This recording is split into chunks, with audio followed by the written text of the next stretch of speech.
भाग एक का अंत तब होता है जब आर्यन को अपनी शक्तियों की सच्चाई समझ में आने लगती है, लेकिन वे अब भी इस नई जिम्मेदारी को पूरी तरह स्वीकार नहीं कर पाए हैं। दूसरी ओर एलियन सेना धीरे धीरे पृथ्वी के करीब आती जा रही है और एक बड़ा युद्ध अब बस शुरू होने ही वाला है। एलियन जहाज जेथोरियन मॉथरशिप अब पृथ्वी के और करीब आ चुका था। जेथोरियन जाति के नेता जैक्सार ने यह साफ कर दिया था कि वे पृथ्वी पर कब्जा जमाने के लिए आए हैं। उनकी सेना उन्नत तकनीक और अत्याधुनिक हथियारों से लैस थी। शहर में अचानक आसमान में एक विशाल रोशनी फूटी। लोग घबराकर इधर उधर भागने लगे।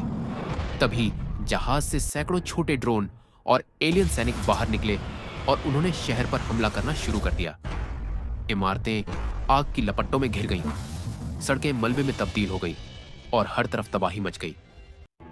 आर्यन ने तुरंत अपनी ऊर्जा शक्ति का उपयोग करके कई इमारतों को गिरने से रोका और सैकड़ों लोगों को सुरक्षित स्थानों पर पहुंचाया।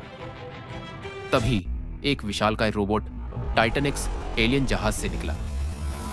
यह 50 फीट लंबा था और इसके हथियारों से प्लाज्मा लेजर निकल रहे थे।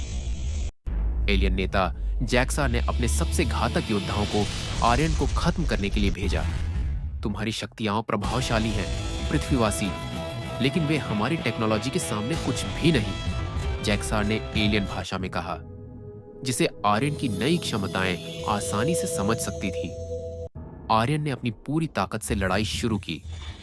उनकी टेलीकिनेसिस शक्ति ने कई एलियन ड्रोन को ध्वस्त कर दिया, लेकिन जैक्सार ने अपनी टेक्नोलॉजी से एक प्लाज्मा वेपन निकाल लिया जो किसी भी ऊर्जा स्रोत को अवशोषित कर सकता था। टाइटन एक्स ने अपनी ताकत से शहर की कई इमारतों को ध्वस्त करना शुरू कर दिया। आर्यन ने अपनी गति और शक्ति का इस्तेमाल किया, लेकिन टाइटन एक्स का कवच बेहद मजबूत था। रेखा और वैज्ञानिकों की टीम ने एक नया प्लान बनाया। उन्होंने आर्यन को बताया कि टाइटन एक्स के अंदर कोर पावर सिस्टम है जिसे नष्ट करना होगा। आर्यन ने अपनी ऊर्जा को केंद्रित किया और टाइटन एक्स के ऊपर उड़कर उसकी छाती में एक जबरदस्त ऊर्जा विस्फोट किया। टाइटन एक्स का कोर फट गया और वह जमीन पर गिरकर नष्ट हो गया। लेकिन जैक्सार ने आर्यन को एक आखिरी हमला करने के लिए पूरी ताकत से अपने प्लाज्मा वेपन का इस्तेमाल किया। आर्यन को एहसास हुआ कि अगर उन्हें जैक्सार को हराना है तो उन्हें खुद को खतरे में डालना होगा। उन्होंने क्वांटम एनर्जी कोर को पूरी तरह से सक्रिय करने का फैसला किया। यह वही ऊर्जा स्रोत था जिसने उन्हें शक्तियां दी थी, लेकिन अगर वे इसे पूरी तरह से रिलीज करते तो यह इतनी ताकत पैदा कर सकता था कि पूरे शहर को भी नष्ट कर सकता था। मुझे यह जोखिम उठाना ही होगा, आर्यन ने खुद से कहा।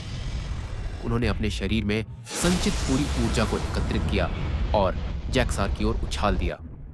उनकी ऊर्जा और जैक्सार की टेक्नोलॉजी के बीच एक महाभयंकर विस्फोट हुआ। पूरी जेथोरियन सेना उस ऊर्जा में समा गई और उनके जहाज का नियंत्रण खत्म हो गया। जैक्सार चीखते हुए ऊर्जा की लपटों में जल गया।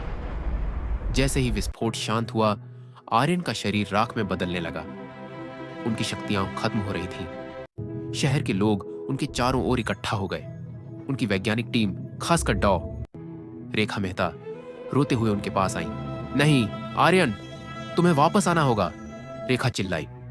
लेकिन तभी राख के बीच से एक हल्की नीली रोशनी उठी। आर्यन की आत्मा उस ऊर्जा में परिवर्तित हो रही थी। उनकी शक्तियां अब एक नई अवस्था में प्रवेश कर रही थी। उन्होंने मुस्कुराते हुए कहा, मैं हमेशा यहीं रहूंगा पृथ्वी की रक्षा के लिए। और देखते ही देखते उनका शरीर एक ऊर्जा प्रवाह में बदल गया और आकाश में विलीन हो गया। अगली सुबह लोगों ने आर्यन को एक महान नायक के रूप में याद किया, लेकिन डॉ रेखा को पता था कि कहानी यहीं खत्म नहीं हुई। लैब में उन्होंने देखा कि क्वांटम एनर्जी कोर फिर से सक्रिय हो रहा था। इसका मतलब था कि कहीं ना कहीं आर्यन वापस आ सकता था।